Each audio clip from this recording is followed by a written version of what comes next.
Hello, everybody. Scott Golden here with the Pro Wrestling Logic YouTube channel. Welcome to those of you who are new. Welcome back to those of you who are seasoned veterans of what we do around here.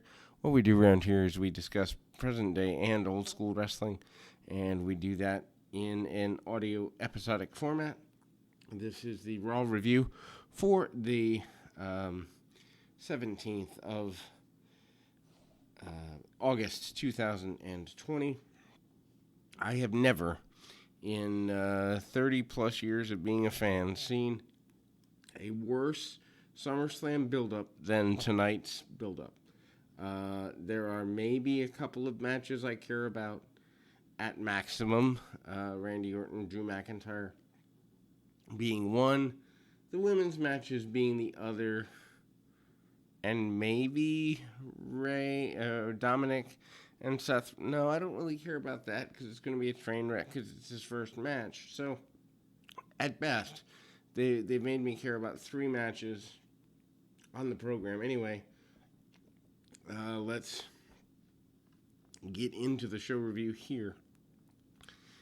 We open the program with somehow the Retribution folks being able to negatively alter the, I guess you'd say, the on-screen graphic.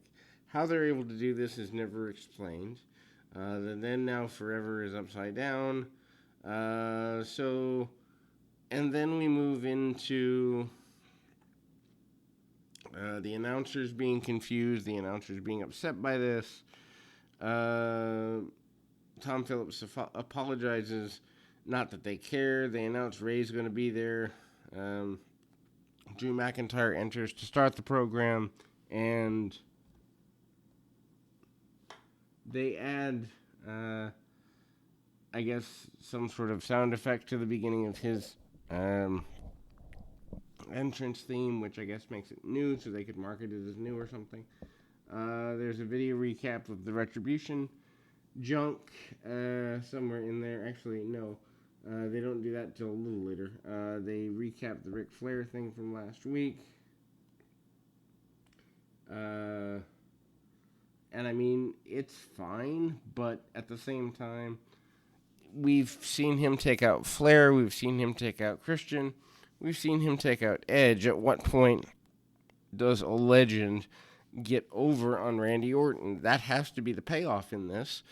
Maybe they're building for, like, the Royal Rumble or Survivor Series or something, but I don't know where they're going, and I don't know what legend they could get. McIntyre speaks. He speaks about what Orton did to Flair. McIntyre says that he grew up around Flair, and he called him evil for what he did. McIntyre said, that Orton will not be facing an old man. He'll be facing a ticked-off 6'5" fire-breathing dragon. I think that would be more entertaining than McIntyre and Orton, and that's my favorite match of the SummerSlam build here. So that'll tell you what I think of SummerSlam's build. Anyway, they do the technical difficulties thing. Cameraman finds a production truck. Retribution is going after the production team. They threaten one of the guys, and the screen goes to black and led to commercial.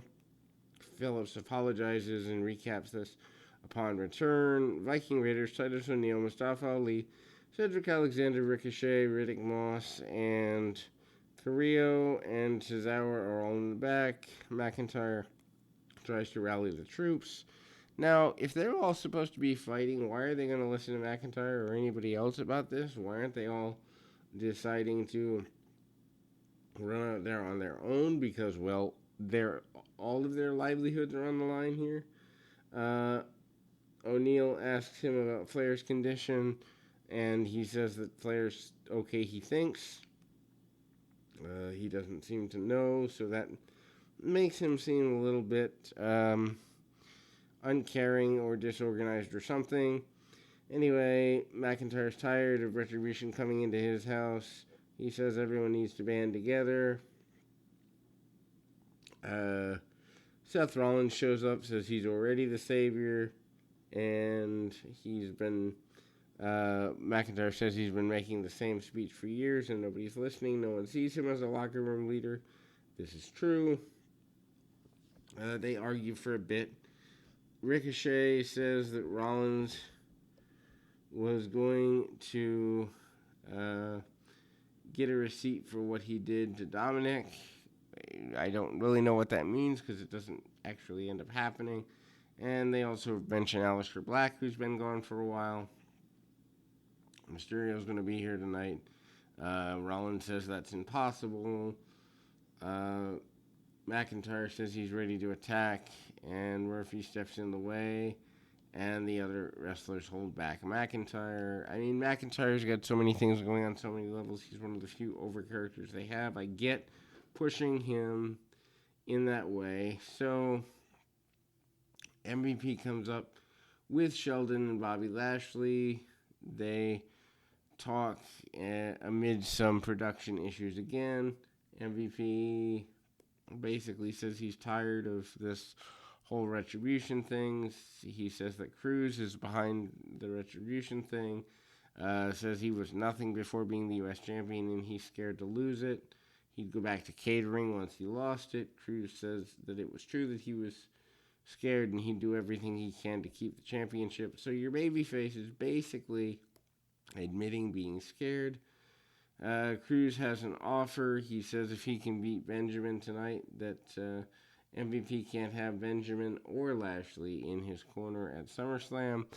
So we set up a match for tonight to bar guys from ringside who could just find a loophole in the next 6 days. That's real intelligent. Anyway,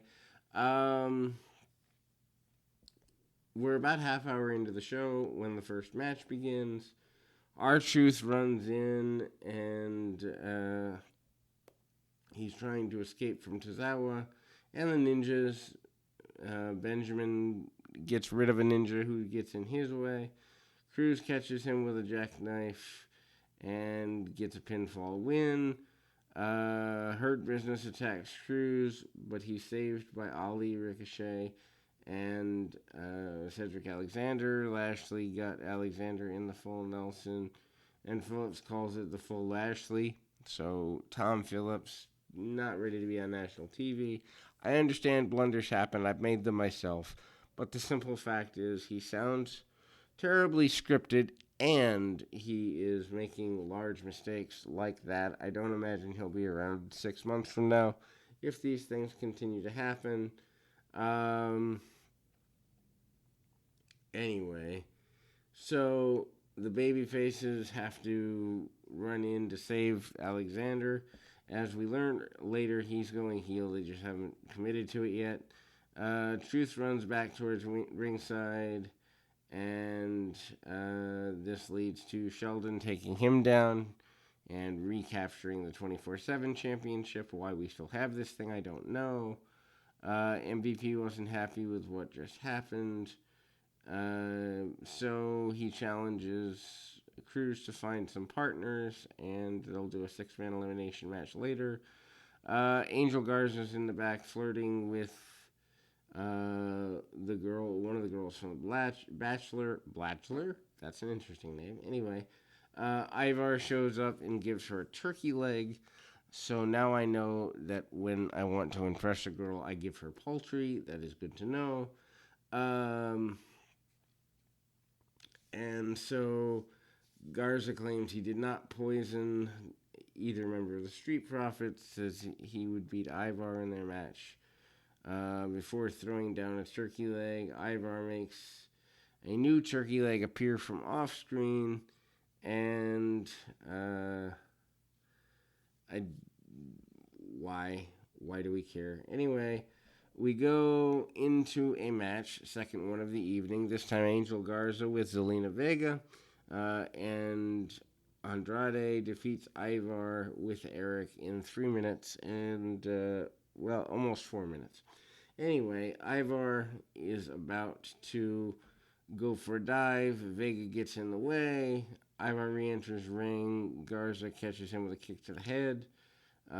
Garza hits a drop kicks, and he pins Ivar. This is sad. Ivar has so much talent. And I'm not saying Garza doesn't. Garza is probably one of the better up and comers they have if they wanted to commit to it. But I don't think throwing away the Viking Raiders after months of pushing them is the way to go. But with Paul Heyman not being there to advocate for them, that's probably what's happening. Post match, Angela Dawkins appears on the screen, and Dawkins questions Garza and his attire, and makes a joke about his involvement with Charlie Caruso. Dawkins also questions the type of people that Garza hangs around with. Garza is upset with this, almost as if he's jealous that Dawkins might be trying to make a move on a woman he's interested in. At least that's how it came across. Vega confronts Joe because she didn't know anything about the security video Joe claims to have. Why Joe is given security clearance, we do not know. They show images of Dominic and his bruises. Dawkins asks the Bachelor girl for her number. Garza runs in. Vega is behind him. Andrade is behind her. They try grabbing his phone. Caruso shows up and wondered what was going on. So now she's seeing, or could be seeing, a negative side of the guy she's into. They didn't even let this story get off the ground completely. Anyway, Vega is supposedly spiking Montez Ford's drink, and Vega has a look of guilt on her face. Amazingly, though, no one calls the police now that there's video footage of this. Vega gets into it with Caruso, blames it on her. Then we move on to a match just over 3 minutes with Natalya, managed by Lana, against Mickie James. Poor Mickie James comes back for this. 2 minutes into the match, Rollins and Murphy are out to confront Joe, so they don't even care about the girls enough to give them enough time to do their thing. Rollins wants to know how Joe knows that Mysterio is going to be there tonight. Natalya wins the match by count out in a way that nobody, including the announcers or the camera people, cared about, and it is what it is. Post-match, Rollins yells at Joe, and then we move into the second hour. Bayley and Banks enters for yet more interviews. They call Asuka stupid for taking 2 championship matches, but they would do the same if the shoe was on the other foot. Banks and Bayley pretended to argue over who should beat her first. This is kind of interesting, but it's a time killer. Baszler is out. She interrupts. She said she wanted whoever the Raw champion was after SummerSlam. This could be interesting, but they'll kill it. Asuka enters, and she talks too. Asuka says she and Baszler would team tonight before they eventually fight for the championship, which Asuka and Shayna Baszler done right could be phenomenal. I don't think Vince is behind Baszler enough to let it be done right, but it is what it is. Asuka and Shayna Baszler defeat Bayley and Sasha in 12 minutes. This is the longest match of the show thus far. Nia Jax attacks Baszler just about a minute in. She kills the plexiglass. Somehow this was not a DQ. Pat Buck and other officials run out, and they try to help Baszler, and they brawl into the crowd. Asuka knocks her opponents around for a bit. Bayley and Banks were in control post-break, as they would be 2-on-1. Banks gave Asuka a backstabber and put her in the crossface. Baszler runs down and jumps onto the apron. Baszler gets a tag and hits a few strikes. Banks catches her with a backbreaker, and Bayley follows up with the Bayley to belly for a near fall. Nothing wrong with this in theory, but I still don't understand why they're putting so much into Nia Jax when she continually hurts people. Anyway, Baszler gives Bayley a gut wrench slam and a knee strike and puts her in a chokeout clutch. Banks breaks that up. Asuka hits the Asuka lock on the outside. Baszler then taps out Bayley with the Coquina clutch. I mean, for a women's match in the middle of a show that you're going to throw away, this is as good as could be. And Baszler and Asuka have a lot. Actually, all four women, let's be real, all four women have a lot to do with that. Probably the best wrestling on the show, might even be the best wrestling in WWE for Raw and SmackDown the entire week. NXT, I'm not so sure, but Raw and SmackDown, I wouldn't doubt it. They do a video package of the Rollins Mysterio stuff. Cruz thanks Ali, Alexander, and Ricochet for helping him out. Cruz selects Ricochet and Ali to be his partners. And Alexander questions this. He's upset. He feels somewhat neglected, you can tell. And Cruz says we'll get him next time. He says he needs a break. And Randy Orton walks in. And it just seems random. Shawn Michaels appears. McIntyre backstage. Michaels gives him a pep talk about what it takes to beat Randy Orton. Says they got to work together. Or says that they got to work together, meaning McIntyre and Michaels. It's one of the reasons McIntyre wanted to come to NXT is to work with Michaels. He feels like after what happened to Ric Flair last week, he let Michaels and a lot of other people, including Flair, down. Michaels says he hasn't let anyone down, and he owns his spot. He's fighting as hard as he can. Calls him a 6'5", 260-pound wrecking ball or something such. And Michaels says he wants his space to deal with Randy Orton this week. You know where this is going. The Iconics approached Ruby Riott and Liv Morgan, making fun of them. Billie Kay says her shoulders hurt, so Peyton's going to take her place tonight. Ruby Riott and Peyton Royce seem caught off guard by this, but they say they'll do anything for each other as friends. Iconics notice something off camera, and we are explaining that this is Maria Shafir and Jasmine Duke, which are the other two of the original Four Horsewomen or something like that came in with Ronda Rousey or are friends with Ronda Rousey.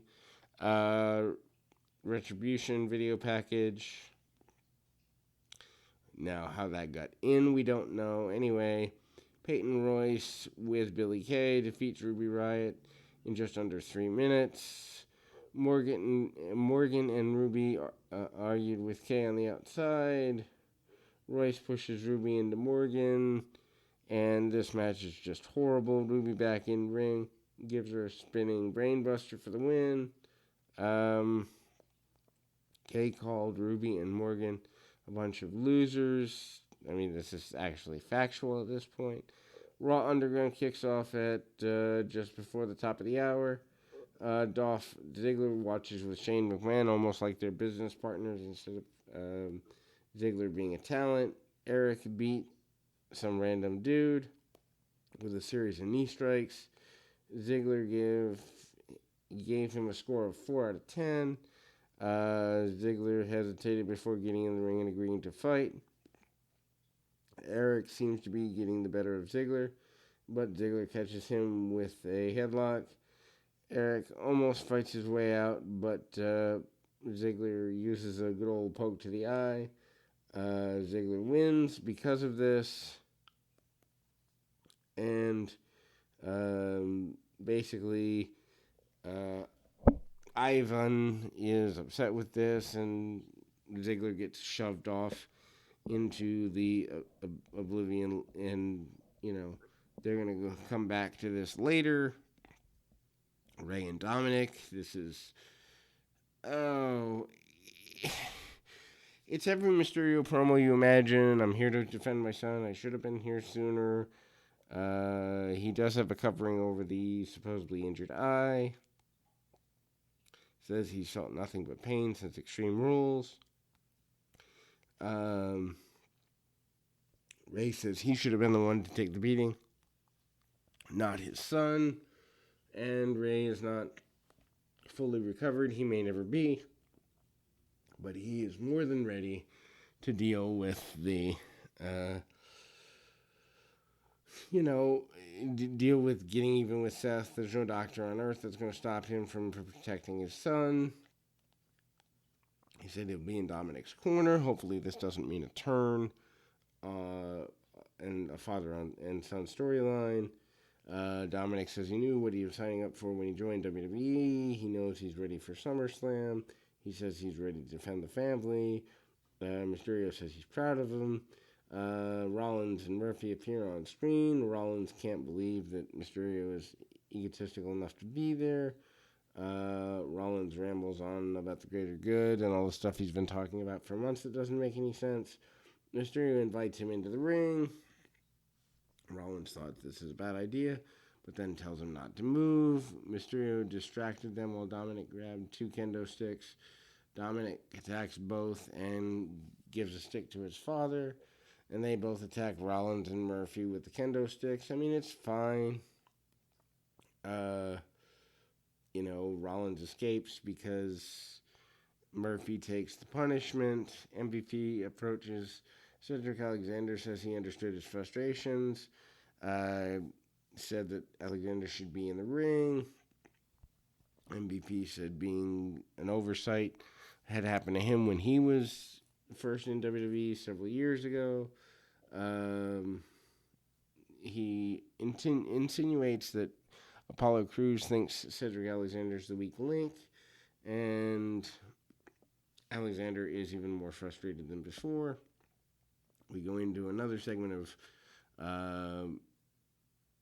the Raw Underground stuff. Arturo Ruas versus Riddick Moss. I guess this ends up being a non-finish because they brawl and it gets out of hand. And there's one point where Ruas has a knee bar, but they don't stop it. Moss rolls off of the platform, and the match is stopped. You would think they would just keep fighting. 6-man elimination match goes just under 11 minutes. This was horrible for how it was hyped. I was actually looking kind of forward to it because I figured with a 6-man elimination match they'd get some time. They really didn't. Lashley eliminates Ali via pinfall just about a minute and a half in. Hits a dominator variation to do that. Benjamin eliminates Ricochet at 2.25 minutes. And Crews eliminates Benjamin in about another 40 seconds with a spinning powerbomb. Alexander rolls in, pins Benjamin on the outside. He is the 24/7 champion. MVP worked over Crews. And then Crews hits him with the spinning powerbomb for the elimination. Just under 10 minutes. Lashley immediately attacks.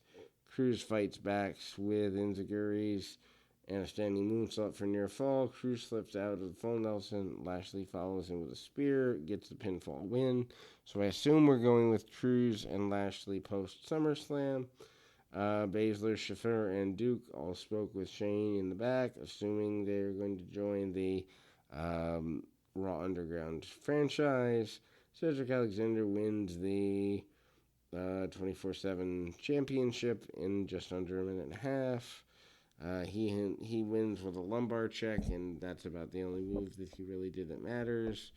Alexander celebrates, and Benjamin gets the title back. So just flipping it to flip it, I guess. Ivar and Ziggler should fight on Underground next week. Marina Shafir beats a random woman with a leg lock. Nia Jax knocks down Shafir, and she kicks Jasmine Duke. Baszler jumps in, and Shane told them to start the match. They ring the bell. Jax bails out, so she's not only unsafe in real life, but she's also a coward in character. She's getting more likable by the week. Shafur stands tall. Baszler and Duke all stand with her, and the segment ends. Montez Ford with the Dawkins defeats Andrade in just under 3 minutes. Ford does a flip dive, and he slid halfway up the ramp upon landing. Vega tries distracting him, but that doesn't go anywhere. Bianca Belair shows up and slams her into the outside. Ford uses a schoolboy for the pinfall win. So, slip behind wins. There's at least 2, if not 3, every segment now. Shawn Michaels enters. He reiterates Ric Flair's plight and almost dying. He shows a replay of Flair stuff, and he basically says Flair and the rest of them love performing more than anyone. Without Flair, there'd be no Michaels, no Triple H, no Batista, no Edge, no Christian, no Big Show, no Drew McIntyre. I wouldn't go that far. I think wrestling would have existed without Ric Flair, but there are many people who were inspired by Flair who may not have gotten into the sport. Anyway, he says there'd be no Orton either, but unlike the rest of them, Orton didn't appreciate Flair and doesn't appreciate Flair. Michael said there would be justice at SummerSlam, whether it's from Sweet Chin Music or a Claymore Kick. So Michaels is putting Drew McIntyre's finish, and thereby Drew McIntyre on his level, which is a good thing for business. Orton suddenly appears, gives him an RKO, and Michaels, who was wearing a hat, is no longer wearing the hat, and he looks completely old. And then McIntyre sprints to the ring, tries to stop this. McIntyre checks on Michaels. Orton comes back in. McIntyre tosses him around ringside a little bit, and then McIntyre goes back in to check on Michaels. This leads to a RKO and a